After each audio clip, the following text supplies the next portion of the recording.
Há muitas coisas escondidas debaixo da terra, embora os arqueólogos estejam ativamente escavando-as uma a uma, alguns dos segredos abaixo do solo permanecem não descobertos.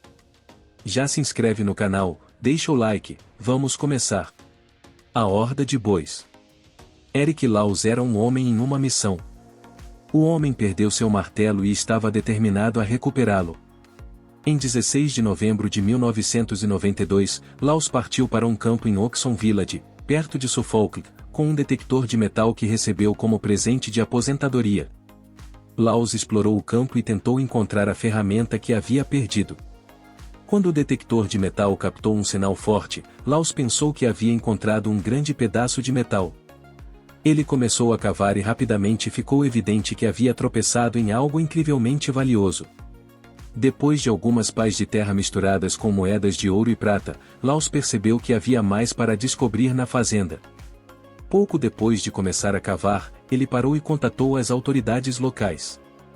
As autoridades locais pediram ajuda à sociedade arqueológica local e pediram que especialistas examinassem o local. No dia seguinte, os arqueólogos escavaram a área da fazenda o mais discretamente possível. A horda inteira foi então transportada para um local seguro onde cada peça do tesouro pôde ser examinada em condições de laboratório.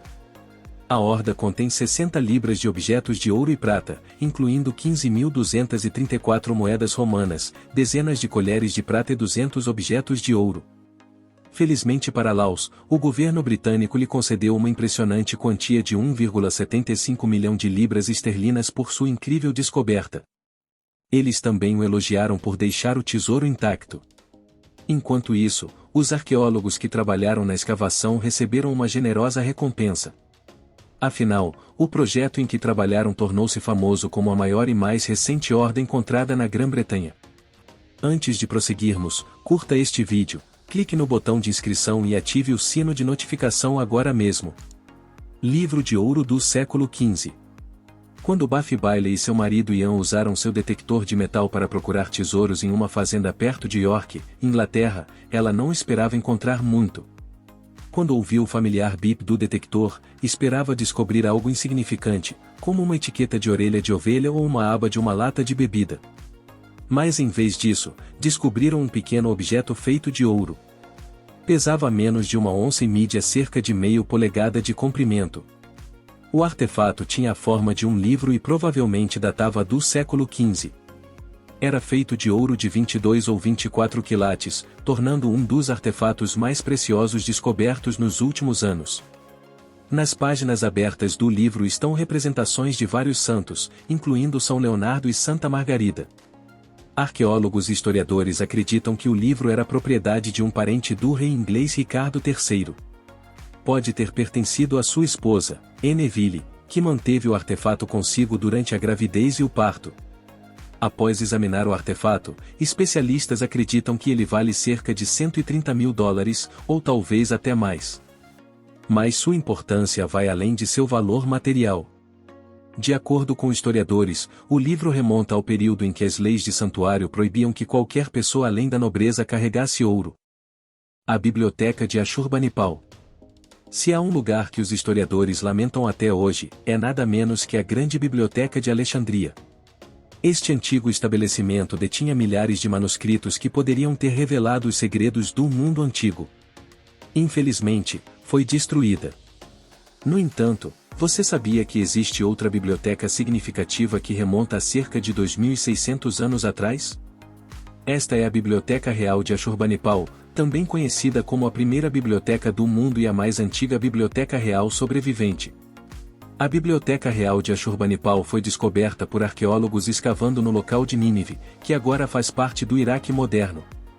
Esta biblioteca contém mais de 30 mil tabuletas de argila e fragmentos escritos em escrita cuneiforme.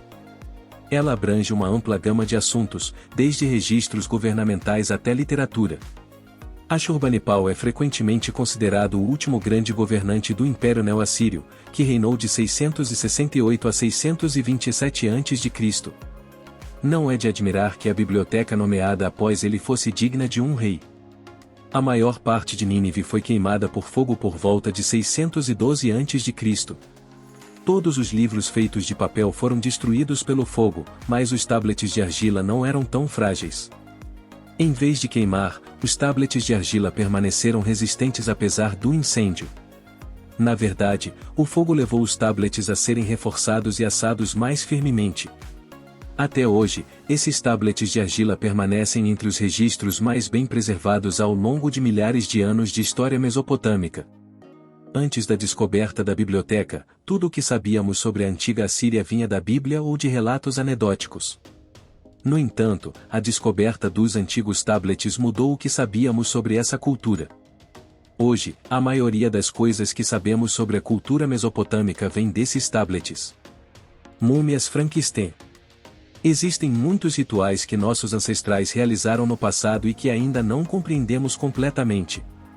Quando arqueólogos descobriram os restos de 6 pessoas em um pântano escocês de 3.000 anos, eles não esperavam que vários dos corpos fossem compostos por diferentes partes do corpo de indivíduos diferentes. Essas chamadas múmias Frankenstein foram descobertas há mais de uma década em uma vila pré-histórica na ilha de South Uist, ao largo da costa da Escócia. O que eles inicialmente pensaram ser um esqueleto feminino acabou sendo uma combinação macabra de restos. O osso da mandíbula, crânio, braço e perna da mulher não se encaixavam com o resto do corpo. Além disso, cada parte do corpo vinha de uma pessoa diferente. Nenhum dos restos descobertos no pântano era da mesma família.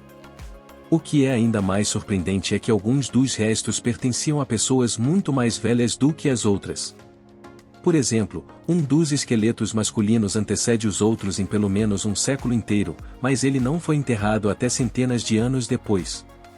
Os especialistas acreditam que isso foi um ritual feito pelos primeiros colonos na Escócia. Historiadores acreditam que era uma maneira para eles conectar suas famílias de uma geração para outra. É um ritual nobre, mas não se pode culpar os arqueólogos por ficarem assustados. Crianças com deficiências enterradas como realeza há 34.000 anos. Nossos predecessores viveram como caçadores e coletores. A vida era difícil e cada segundo era crucial para a sobrevivência, e ainda assim eles valorizavam os falecidos tanto quanto nós hoje. Os arqueólogos ficaram perplexos ao descobrir 2 meninos enterrados nos arredores de Vladimir, na Rússia. Os 2 meninos, estimados em 10 e 12 anos de idade, foram enterrados de cabeça para cabeça em uma longa sepultura. Seus restos foram cobertos de riquezas, incluindo não menos que 10.000 contas de marfim de mamute, 20 pulseiras, 16 lanças de marfim de mamute, chifres de veado, ossos de bezerro e 300 dentes de raposa. Era um tesouro tão quanto um enterro para pessoas que viveram há 34.000 anos. Ao contrário da sepultura dos 2 meninos, a do homem mais velho tinha bem menos tesouros, com apenas 3.000 contas de mamute, vários dentes de raposa e um pingente de pedra. Além disso, os 2 meninos pareciam ter nascido com deficiências. Isso mostra que nossos predecessores não discriminavam pessoas que nasciam diferentes. Esta não é a única sepultura onde os deficientes eram tratados como realeza. Existem outros locais de sepultamento pertencentes a pessoas com deficiências que eram muito mais extravagantes do que as de pessoas comuns. Isso era uma prática comum durante o período Paleolítico Médio Superior,